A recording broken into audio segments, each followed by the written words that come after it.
നമുക്ക് ആ ഒരു കഥക്ക് ചുമ്മാ അങ്ങനെ ഓക്കെ പറയുന്നുണ്ടല്ല, എങ്ങനെ കൺവിൻസ് ചെയ്തു നമുക്ക്? കഥ പറഞ്ഞപ്പോൾ കണക്റ്റായി, മൂവി കണക്റ്റായി. അപ്പോൾ നമുക്ക് ഒരു റീഡിങ്ങും കൂടെ ഇരിക്കാന്ന് പറഞ്ഞു. അടുത്തൊരു റീഡിങ്ങിൽ അത് ഓക്കെ ആയി.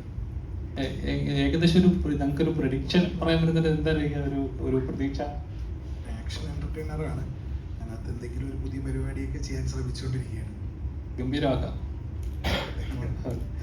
ജീവ സാർ, ഇപ്പം സ്റ്റിൽ SMS ഈസ് ട്രെൻഡിങ്. അതിപ്പോൾ ഒരു TV-യിൽ നമ്മൾ കാണുമ്പോൾ ഇപ്പോൾ ആ ശിവയുടെ ക്യാരക്ടർ നമുക്ക് റിലേറ്റ് ചെയ്യാൻ പറ്റും. നമുക്ക് എവിടെയെങ്കിലുമൊക്കെ ശിവയും സന്താനം സാറും നമുക്കത് എപ്പോഴും റിലേറ്റ് ചെയ്യാൻ പറ്റുന്നതാണ്.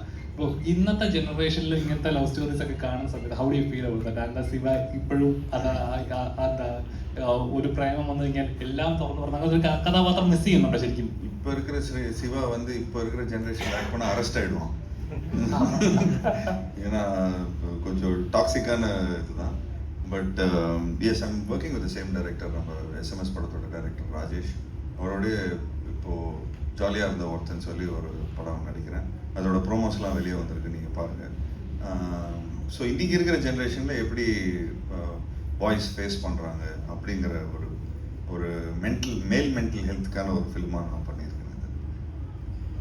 സാർ, അതുപോലെ ഇപ്പോൾ സിനിമകൾ എപ്പോഴും എന്താ പറയുക, പൊളിറ്റിക്കൽ കറക്റ്റ്നെസ് അല്ലെങ്കിൽ സിനിമ ഈസ് ഫ്രീ വേൾഡ് ആണ്. നമുക്ക് നമ്മുടെ ഇമാജിനേഷൻ നമുക്ക് ക്രിയേറ്റ് ചെയ്യുന്ന സ്പേസ് ആണത്.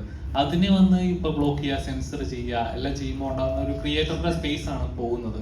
അപ്പോൾ ഒരു ആക്ടറിനെ സംബന്ധിച്ച് നമ്മൾ അത്ര എഫേർട്ട് ഇട്ട് ചെയ്യുന്ന ഒരു കാര്യം ഇല്ല, സ്ക്രീനിൽ അത് ഓഡിയൻസ് കൺവേ ചെയ്യാൻ പറ്റിയില്ലെങ്കിൽ അത് എന്താ പറയുക, അത് വേറൊരാളുടെ കുഴപ്പമാവാം. How do you feel about that?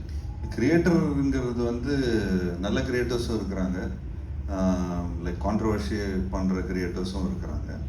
So it's about இன்னைக்கு நம்மளோட ஸ்டேட்டோடையோ நம்மளோட நேஷ்னலோட பீஸ் வந்து போகாமல் இருக்கணும்னா, ஸோ அதுக்கு தான் சென்சார்ஷிப்னு ஒரு விஷயம் இருக்குது. இப்போது if you see, I did a film call gypsy.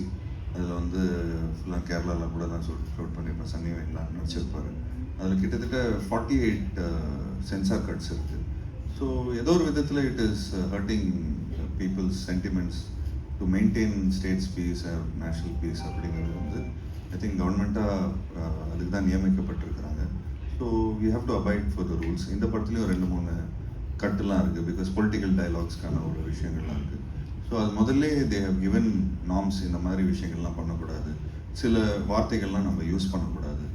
So அதெல்லாம் மீறியும் நம்ம அந்த சில வார்த்தைகள் யூஸ் பண்ணுறோன்னா, if it is affecting people's sentiment and அந்த கமிட்டியில் இருக்கிறவங்களுக்கு it feels that it is going to affect people's sentiments அப்படிங்கும்போது I think it's we have to abide for the law and rules.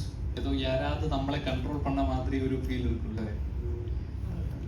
எல்லா யூத்துக்கும் சரி, எல்லா பெரியவங்களுக்கும் சரி, எல்லாருக்கும் ஒரு கண்ட்ரோல் பண்ணுற ஒரு ஃபீலிங் இருக்கும். பட் இட்ஸ் அபவுட் யார் மனசும் புண்படாமல் அந்த மெசேஜை கரெக்டாக கன்வே பண்ணணும்னா ஐ திங்க் அதுக்கு தான் there is something called comedy, satire, political satire. So some things you stand up comedy ன்னு சொல்லுவோம். Some things you should say it, it has a term to say it. Some medium இருக்கு அது சொல்றதுக்கு. இப்போ கூட தமிழ்நாட்டிலாலும் சரி, கேரளத்திலாலும் சரி, இப்போ ட்ரெண்டிங்கில் இருக்கிறது ஜனநாயக இஷ்யூ தான். അപ്പോൾ അത് வந்து இப்போ கூட നിങ്ങത്തെ ഇപ്പോൾ ജനനായകൻ റിലീസ് ആവാത്തിൻ്റെ പ്രീ റിലീസ് ആവുന്നത്. അപ്പം ഇത് இந்த மாதிரி ഒരു സിനിമ കാരണം ഇത്രയും പ്രശ്നങ്ങൾ ഉണ്ടാകും, അല്ലെങ്കിൽ ഒരു സിനിമ പൊളിറ്റിക്കലാണോ സിനിമയിലാണോ പൊളിറ്റിക്സ് കൂടുതൽ? அதான் இந்த மாதிரி சினிமாவில் பொலிட்டிக்கலாக நாங்கள் வந்து மாட்டக்கூடாது அப்படிங்கிறதுக்காக I take my personally, if you see, I don't want to touch certain controversials, because நாங்கள் அனுபவித்தோம். அதனால் நிறைய லாஸும் இது பண்ணோம். ஃபார் ஜிப்சி, இந்த மாதிரி கட்டுற தமிழ், இந்த மாதிரி நிறைய படங்களுக்கு பொலிட்டிக்கலாக நம்ம நிறைய விஷயத்த சொல்கிறோம் அப்படின்னு. பட் இன்னைக்கு சினிமாவில் இந்த இது இருக்குது. But if you want to say your views and things, YouTube இருக்குது, சென்சார்லாம் எல்லாம் இருக்குது. ஸோ என்ன வேணாலும் அதில் நீங்கள் சொல்லிக்கலாம். முதல்ல இல்லை, இன்னைக்கு யூடியூப் இருக்குது. So you can say it. ஒரு ப்ரெஸ் மீட் கூப்பிட்டு உடவர் கருத்தை நீங்கள் சொல்கிறீங்களோ அதை நீங்கள் சொல்லிக்கலாம். ஸோ அது வந்து தனிப்பட்ட முறையில் மற்றவங்க யாரும் கஷ்டப்பட மாட்டாங்க. If it is your view, you please you can call a press meet like this and you can say. Thanks. Yeah, works. Thank you.